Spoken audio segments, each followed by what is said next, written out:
gears from talking about NSF into a topic that I hope will be less bureaucratic and more interesting to you, and that is the issue of voting. And so when I do this,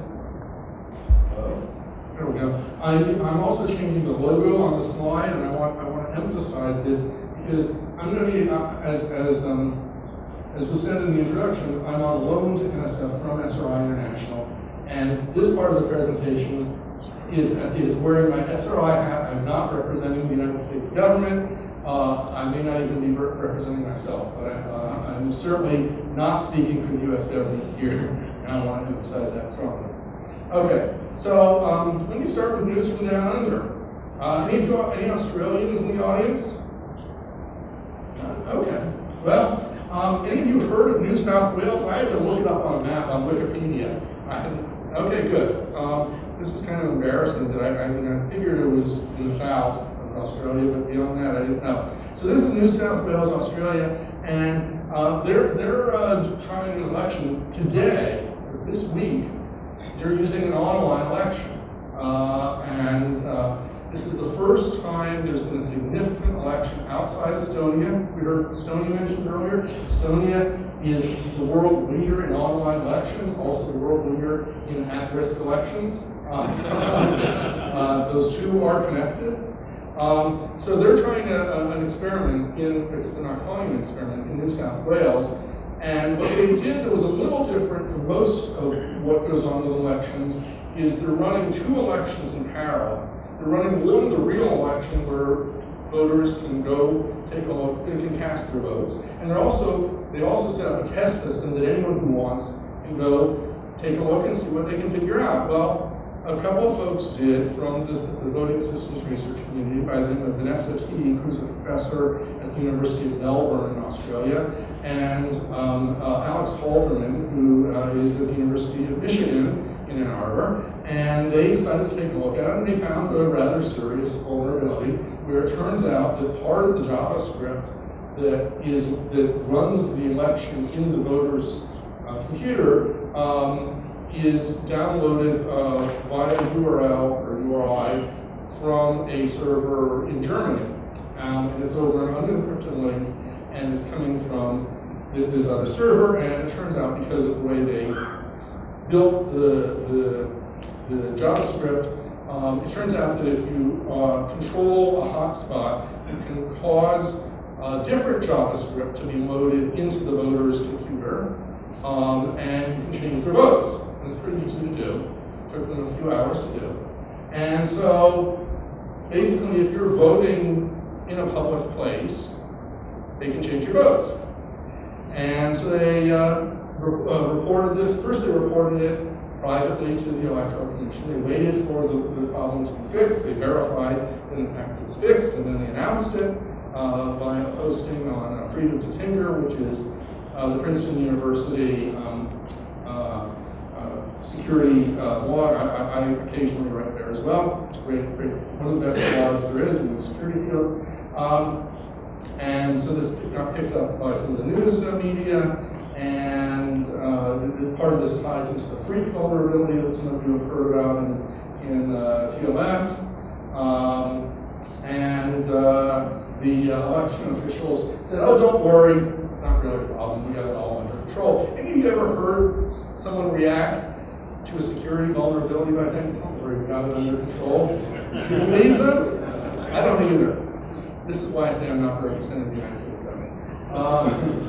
And in fact, in addition to that, it turns out it was a minor problem. One of the parties got left off the ballot. And they didn't discover this until 66,000 votes had already been cast. But don't worry, it's okay. It's not an important party.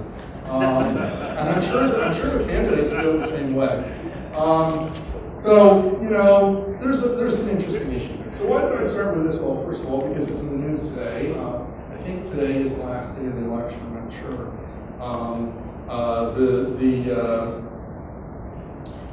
election officials have sent some threatening emails to the university dean or rector or whatever, I can't remember what it is, suggesting that this research was unethical, even though the system was specifically set up to allow it, et cetera, et cetera. So anyway, it's an interesting thing, and you might find it fun to watch. So let's let's move into something less quite in the news and talk a little bit about what some of the issues are with online voting. And I'm not talking today about voting in your polling place. I'm only going to talk about voting in the online. Excuse me. So there are a couple of different things we can talk about.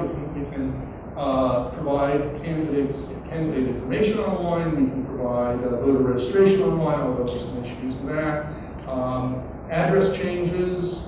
Yeah, there's some risk. I can tell you about an example about that if you're interested. I got to do a demonstration for the FBI of how I could change someone's registered address without knowing anything more about them than their name. Literally, I got to do this great demo. There turns out to be another Jeremy Epstein who lives in Washington State, and so I did a demo for them of how I could change this other Jeremy Epstein. The only thing I knew about him was he had the same name as I did, didn't know where he lived, his age, anything else, and I could do it. And I emphasized to them that I did not actually change his address. That would be a felony. And you don't want to do that in front of FBI agents. But anyway, we can distribute blank ballots. That's a pretty safe thing to do. But we also have to think a little bit about, do you know, we're here in Plano. What's the elections website in Plano? Is it plano.org, plano.gov, planoelections.com? If you got an email and this were election season, you got an email telling you to cast your vote, you know where to go? Probably not. Especially since a lot of folks don't use their main government site to do it. So there are risks like that to keep in mind that are not primarily the technical voting risk, but side effects. Okay, so let me walk through three different scenarios. One is online ballot downloads, then I'll talk about marking, and then I'll talk about ballot returns. So when I say blank ballot downloads, what I mean is you go onto a website, you give your address, usually your name also, but you need at least your address, so you get the right ballot format, because in any given election, there's typically many different formats for the ballot, depending on where you live. You download, you print it out, you mark it with a pencil, you put it in an envelope, along with a signed form that says I am who I am, and mail it in, and then they check the signatures, and assuming you're a registered voter, et cetera, then they count your ballot. So what are the good things about doing this? Well, you can make it faster to deliver ballots. This is a big issue. For overseas military voters, many of them have trouble getting their ballots on time and then returning them. The MOVE Act a few years ago meant that blank ballots need to be sent out at least 45 days before the election, giving time to get the blank ballot to overseas and back again. If you can send the blank one out electronically, that gives the voter a lot more time to return the ballot. There are risks. As I said, you could redirect the voter to the wrong site. The blank ballot site might be hacked to show the wrong ballots, etc. The most obvious reason to do this is to increase turnout. And in fact, all of these technologies, the big reason everyone always claims is this is going to increase turnout. Does it increase turnout? No, it turns out none of these methods increase turnout. They shift who votes, but they don't shift how many votes there are. And this has been a really surprising thing everywhere in the world that's been tried. The one exception is that after 10 years in Estonia, they're seeing a moderate uptick in the number of voters. But it's really, really hard to know for sure because no two elections, I mean, in science, we want to measure things and compare and hold all variables constant. How do you hold variables constant in an election? Is it as exciting to vote in a presidential election as it is in a county election or a mayor's race or something like that? You can't compare those. Even comparing one presidential election to another isn't the same thing. It's very hard to come up with hard data. But what data there is pretty convincing that online anything does not increase voter turnout, including blank ballot voting. Okay, so let's move on and talk about what happens if we do online marking. By marking, what I mean is you go to a website, you give your address, you either get a web form or a blank PDF or something like that, you click on the boxes, and it gives you a marked ballot, and then you print that out and put it in an envelope along with your signed form that says I am who I am, I'm a registered voter, blah, blah, blah, you mail it all in, and if everything checks out, then your vote counts. So what are the advantages of that? And it shows, there's the slide. Okay, so there's some advantages, plus there's a reduction in the error rates. How many of you remember what hanging chads are? Okay, about half of you. Hanging chad was in the 2000 Bush versus Gore race in Florida, where you poked holes in a punch card, and that's how you chose your candidate. And if the holes weren't punched all the way through, then it didn't count your vote, or it might count your vote one time but not another. Well, the same logical thing happens with coloring in circles. How many of you took SATs or GREs or other things? Okay, come on, let's try that again. Who has not taken an SAT or GRE? Okay, all right. It turns out that voters are really, really bad at coloring in circles. How do they survive high school? I don't know. But I had a voter, and granted it was an elderly person, but I said, you color in the circles to choose your candidate. We went over and they took the ballot, they took the pencil, and they colored in the O's and the E's and the C's. I'm not making this up. You just can't make this stuff up. I mean, it took a long time before they came back. And I looked at it, and they've done a great job of coloring in all the circles. They just hadn't colored the circles by any of the candidates' names. All the other circles on the ballot. You just can't make this stuff up. It turns out people do things like they circle the circle, they put a line through the name of the candidate they don't like, they circle the name of the candidate they like, they write the candidate's name, they put an arrow, and they say this one. It's just amazing. Okay, but it happens. So if we do online marking, you can reduce a lot of that, because if they try to put the name and they do an arrow, it's just really hard to do. If they try to do a half-assed job of coloring in the circle, it's hard to do because it's either there or not. So it reduces errors, eliminates the modern equivalent of the hanging chad. That's good. Malware on your computer, on the voter's computer, could show them one thing on the screen and print something different. Well, then the printed version is supposed to be the official one. They could check the printed version and make sure it came out right. Do you think voters do? Probably not. When you look at something on your screen, like an order you're about to place, you fill it out on the screen and then you print it out to mail it in. Do you look at the printed version before you put it in the envelope? Probably not. Like the taxes. That would be a good example. Do you actually check the tax forms if you're not filing online? If you're filing on paper, do you actually check the paper version of the taxes, or you just check the one on the screen? I just check the one on the screen and I just assume the printed version is the right one. You're probably the same way. So it's not perfect, but we can get somewhere with it. It turns out PDF is a really lousy standard. Different versions don't do things quite the same way, so you have to, your PDF reader and my PDF reader might not work the same way. There are things we can do. We can try to encourage voters to look at that. One thing we can do is we can encourage voters to print multiple different ballots, to try marking in different ways, print different ballots, and only mail in the one that's the right one. Every time someone tells me they're going to do this, I sort of scratch my head. How do you convince someone when you have low voter turnout anyway, now you tell them, oh, by the way, I want you to spend 3 times as much time doing it.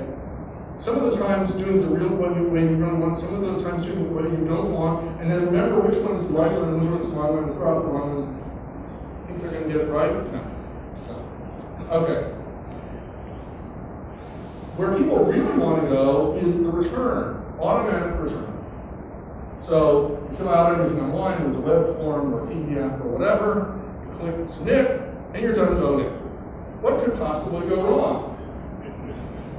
Well, it has the same advantages. It'll increase turnout. Oh, wait a second, it doesn't increase turnout. It'll mean that nobody's vote gets discounted. Oh, wait a second, that doesn't happen either. It will reduce the amount of time that it takes to return the ballot.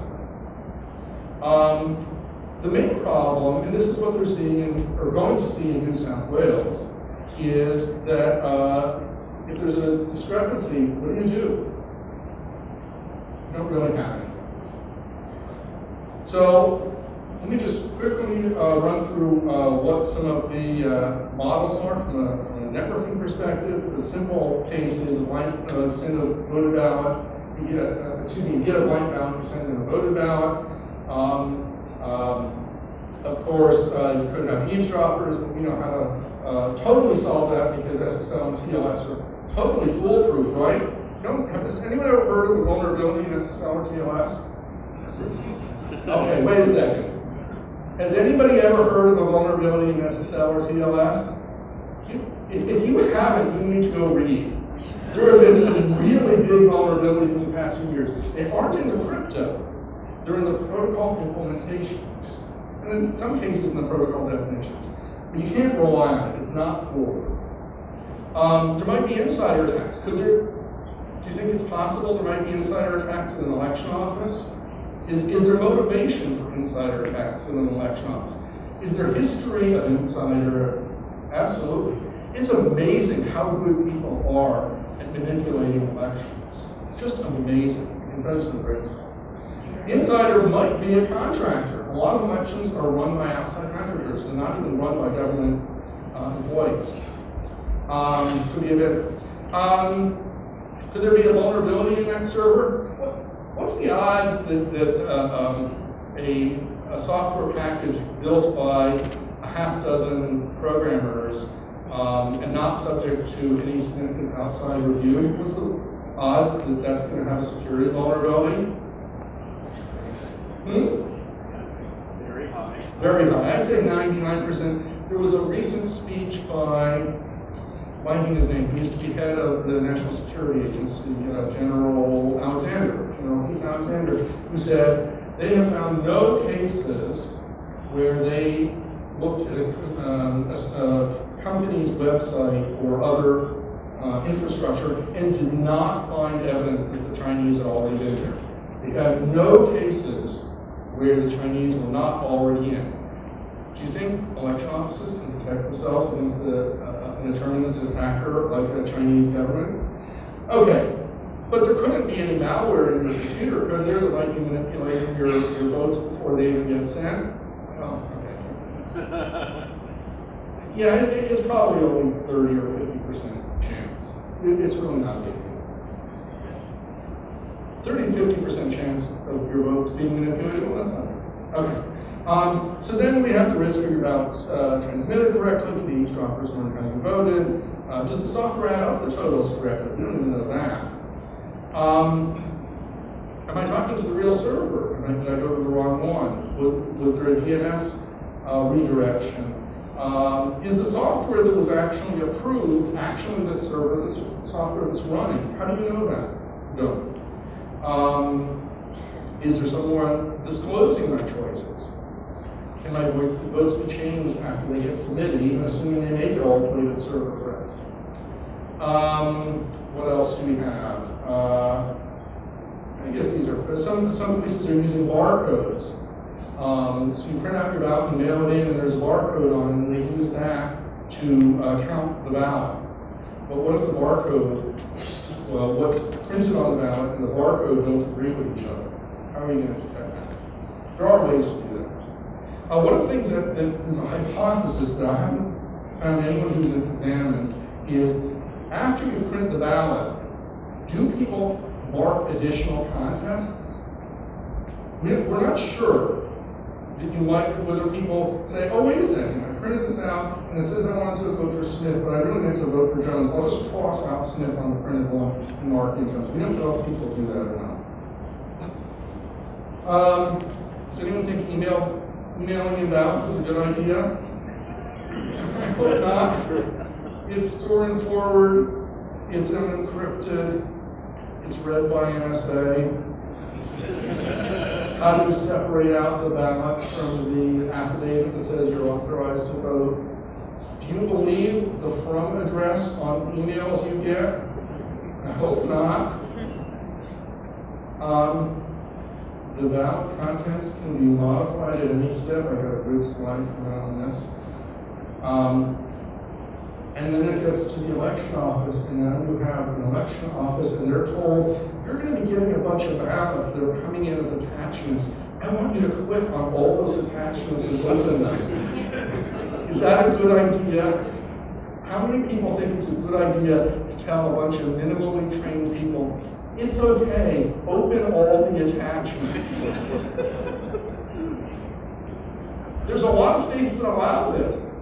They say, it's okay, email isn't going over the internet.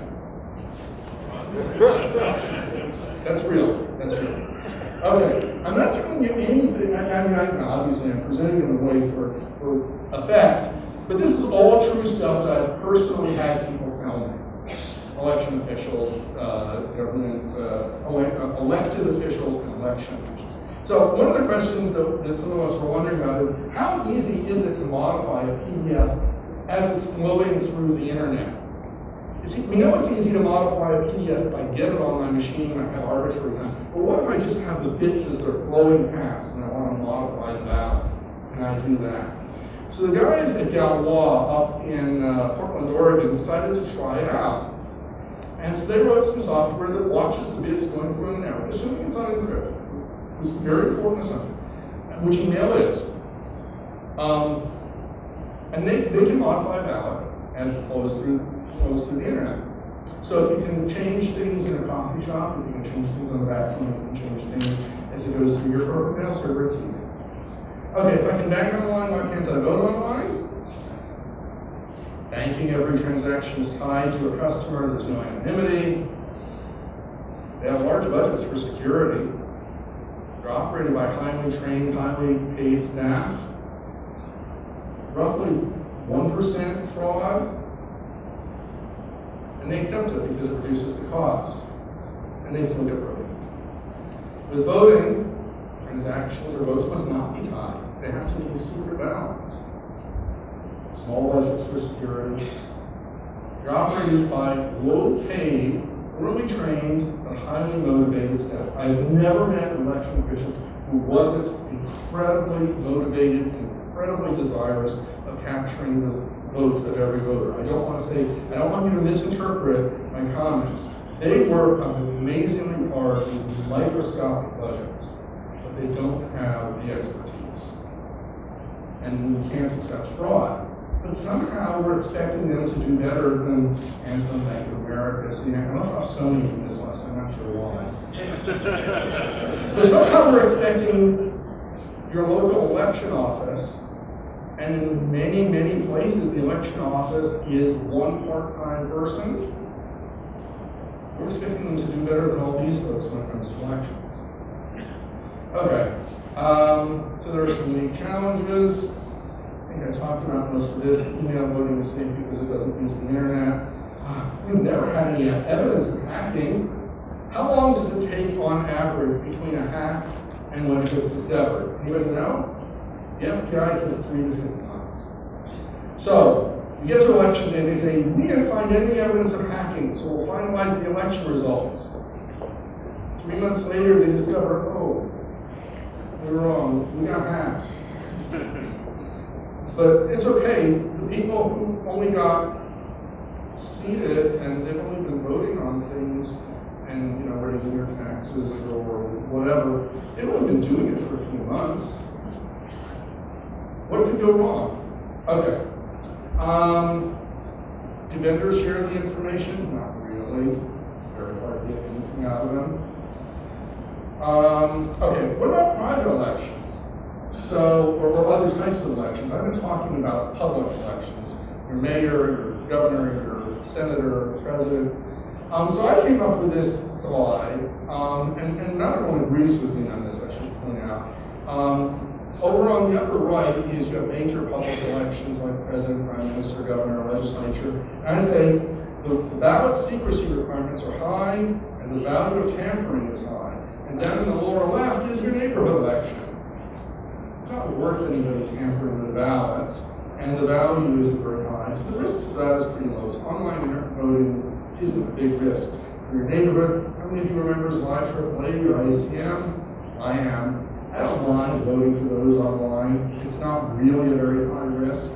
American Idol, VFD, I don't really care. The Oscars. I got a problem with online voting for the Oscars, and they do it. Because there's a lot of money at stake if someone can swing the results of the Oscars. Union elections, it turns out union elections have more protection than public elections because union elections have such a long history of vote tampering. And so there's stronger protections of privacy and there's stronger protections of accuracy in a union election than a private election. But the Academy Awards, I like this one. An easy way to encourage member participation by online voting is to implement secure embedded login links into your email invitations and reminders, i.e., send them an email and all you have to do is click here on this link to cast your vote. We aren't training people to click on links, are we? In email to go to unknown sites? What could go wrong? What about the U.S. Rowing Association? Any of you heard of U.S. Rowing? I had never heard of U.S. Rowing. Well, it turns out that they had a slight problem, that somebody tampered with their elections, and they had to rerun the entire election. Maybe not such a big risk, but whatever. So there have been a whole bunch of different studies. I got to do one, or I got to be a witness on one in Kentucky. The interesting thing about Kentucky is we thought we had all these great technical arguments why they shouldn't do internet voting, and it turned out the only thing that really changed their mind was Obamacare. You say, what the hell does Obamacare have to do with elections? Well, it turns out all these election officials and citizens, the main involvement they had with technology was trying to sign up for health insurance at the Obamacare website. And it was broken at first, we all know that. And they said, well, if the government can't get Obamacare website right, can they get elections right? And it turned out that was far more convincing than statements from 1,000 experts. It was very strange, but they killed it because of Obamacare.